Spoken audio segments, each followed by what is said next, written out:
Minsan, hinihintay natin maging handa bago magsimula.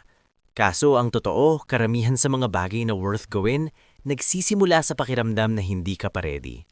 Yung unang negosyo, nakakatakot. Yung unang video, nakakahiya. Yung unang hakbang, parang mali-mali. Pero lahat ng taong hinahangaan mo ngayon, dumaan dyan. Hindi sila nagsimula na eksperto. Nagsimula sila na sablay, tahimik at puno ng duda. Ang kaibahan lang, hindi sila naghintay ng perfect timing. Kasi walang perfect timing. Kung hihintayin mong mawala lahat ng takot, baka hindi ka na makagalaw. Kung hihintayin mong kumpleto lahat ng resources, baka maubos lang oras mo. Habang naghihintay ka maging ready, may ibang taong mas kaunti ang alam, mas kaunti ang pera, pero mas maaga ang simula, at sila ang nauuna.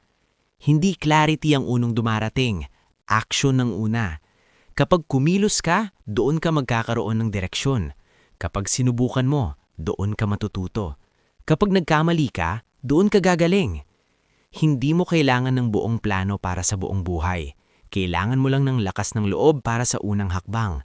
Isang email, isang page, isang video, isang workout, isang aplikasyon, isang simula. Oo, magiging pangit sa umpisa. Oo, may tatawa. Oo, may mali. Pero alam mo kung anong masayang? Yung ang ganda-ganda ng idea mo, pero hanggang idea na lang.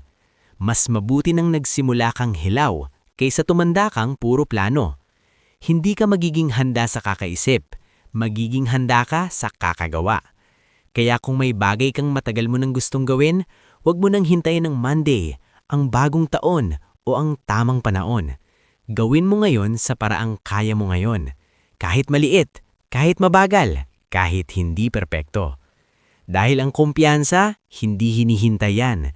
Binubuo yan habang gumagalaw ka. Sa bawat maliit na aksyon, nababawasan ng takot. Sa bawat pagsubok, lumilinaw ang direksyon. At balang araw, lilingon ka at marirealize mo. Yung araw na nagsimula ka kahit hindi ka pa ready, yun pala ang araw na nagbago ang buhay mo. Kaya tumayo ka, kumilos ka, simulan mo na. Hindi mo kailangan maging handa para magsimula. Kailangan mo lang magsimula para maging handa.